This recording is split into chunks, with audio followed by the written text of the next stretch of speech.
పిఎల్ఎస్క్యూఎల్లో packages అంటే ఏంటి, ఎలా వర్క్ అవుతాయో ఇప్పుడు చూస్తాం.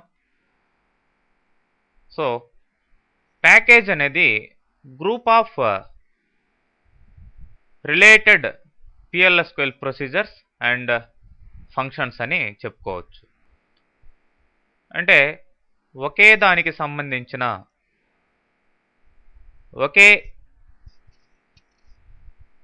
ఎంటిటీకి సంబంధించిన రకరకాల ప్రొసీజర్స్ ఫంక్షన్స్ అన్నిటిని కలిపి గ్రూప్గా చేసి పెట్టుకుంటే ఒక ఆబ్జెక్ట్ని మనం ప్యాకేజ్ అంటాం.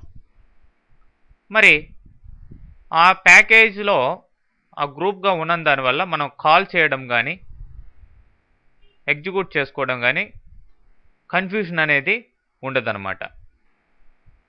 అంటే ఆయా గ్రూపులుగా ప్యాకేజీలుగా ప్రొసీజర్స్ సపరేట్గా ఉంటాయి కాబట్టి మీకు there is no confusion in naming etcetera. For example employees సంబంధించిన సంథింగ్ ఒక డేటా డిస్ప్లే అనే ఫంక్షన్ రాస్తున్నారు. అదే డిస్ప్లే అనే ఫంక్షన్ స్టూడెంట్స్కి సంబంధించి కూడా రాస్తున్నారు, ఫంక్షనో లేదంటే ప్రొసీజర్. మరి ఎంప్లాయ్ అనే ప్యాకేజ్లో డిస్ప్లే అనే ఫంక్షన్ ఉంటే అది that thing is goes to employees. అదే స్టూడెంట్స్ అనే ప్యాకేజ్లో డిస్ప్లే అనే ఫంక్షన్ ఉంటే అది దానికి సపరేట్గా ఉంటుంది. అంటే ఇక్కడ మెయింటెనెన్స్ అనేది ఈ యొక్క సబ్ ప్రొసీజర్స్ యొక్క మెయింటెనెన్స్ అనేది చాలా ఈజీ అవుతుంది ప్యాకేజెస్ వల్ల.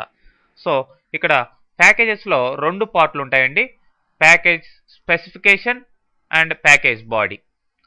ప్యాకేజ్ స్పెసిఫికేషన్లో మీకు ప్యాకేజ్లో ఏ ప్రొసీజర్స్ లేదంటే ఏ ఫంక్షన్స్ అయితే పెట్టాలో వాటిలంతా కూడా లిస్ట్ ఇవ్వడం జరుగుతుంది. వాటి నేమ్స్, ఆర్గ్యుమెంట్స్, రిటర్న్ టైప్స్ ఇట్లాంటివంతా కూడా ఇవ్వడం జరుగుతుంది దీంట్లో ప్యాకేజ్ స్పెసిఫికేషన్లో. అదే ప్యాకేజ్ బాడీలో ఆ స్పెసిఫికేషన్లో ఇచ్చిన ఆ ప్రొసీజర్స్కి ఫంక్షన్స్కి వాటికి సంబంధించిన మెయిన్ కోడింగ్ అంటే డెఫినేషన్ అంతా కూడా రాయడం జరుగుతుంది. ఓకే, మరి ఇక్కడ ఒక ఎగ్జాంపుల్ ఉంది, ఎగ్జాంపుల్ ద్వారా మనం క్లియర్గా ఎక్స్ప్లెయిన్ చేసుకుంటాం ఎలా ప్యాకేజెస్ వర్క్ అవుతాయి అనేది.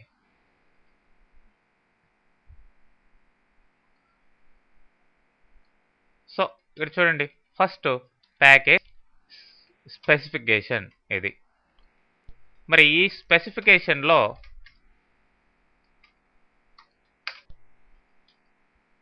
ఏం పెడుతున్నామో చూడండి, క్రియేట్ ప్యాకేజ్ పేరు PACKG అని ఇచ్చాం.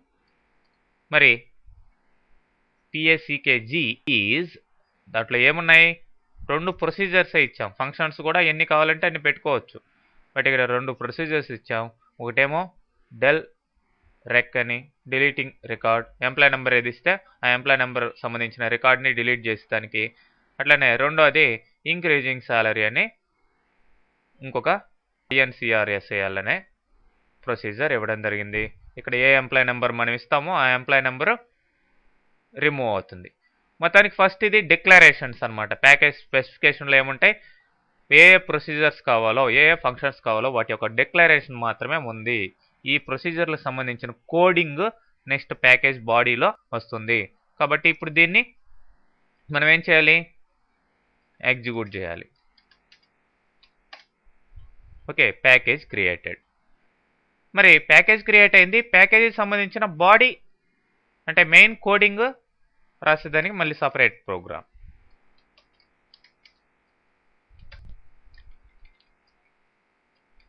సో ఇది ఇక్కడ క్రియేట్ ప్యాకేజ్ బాడీ సేమ్ స్పెసిఫికేషన్లో ఏ పేరు ఇచ్చామో అదే పేరు ఇవ్వాలి. మరి ఇక్కడ ఒక ప్రొసీజర్ డెల్ రికార్డ్ అనే ప్రొసీజర్ ఇచ్చి నెంబర్ పారామీటర్ ఇచ్చాం. సో మనం ఇచ్చిన నెంబర్ గల ఎంప్లాయీ డిలీట్ అవుతుంది, delete from EMP wear employee number equal to N1 అప్పుడు ఇది ఇక్కడ జరిగేది. ఇంకొక ప్రొసీజర్ ఏంటి, ఇంక్రిమెంటింగ్ ద సాలరీ. ఇచ్చిన పారామీటర్లో ఇచ్చిన ఎంప్లాయీ నెంబర్కి లోకల్గా ఒక వేరియబుల్ తీసుకున్నాం. ఆ ఎంప్లాయీ నెంబర్కి గల శాలరీని B అనే వేరియబుల్లోకి సెలెక్ట్ చేస్తున్నాం. select salary into B from employee where employee number equal to NO అని.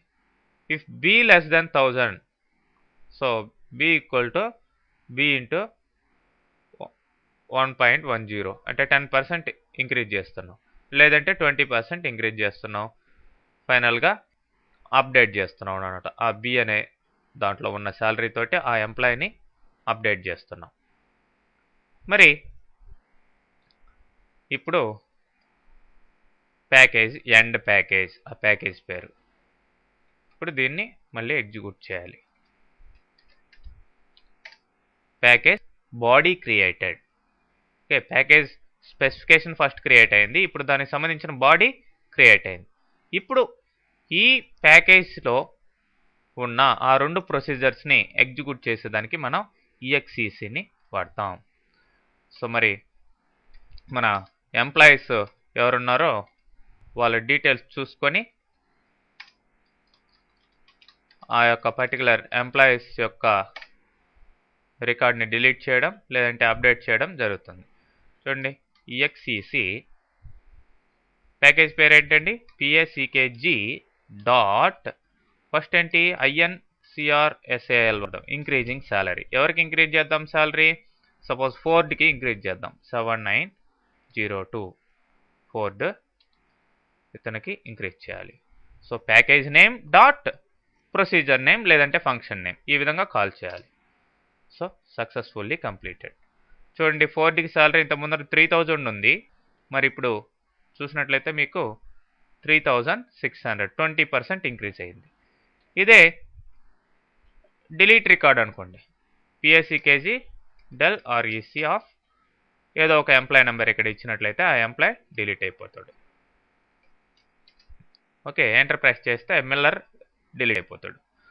ఈ విధంగా ఒక ప్యాకేజీని క్రియేట్ చేసి ఆ ప్యాకేజీలో ఉన్న ప్రొసీజర్స్ని కాల్ చేసుకోవడం, ప్రొసీజర్స్ని లేదంటే ఫంక్షన్స్ని కూడా కాల్ చేసుకోవడం జరుగుతుంది.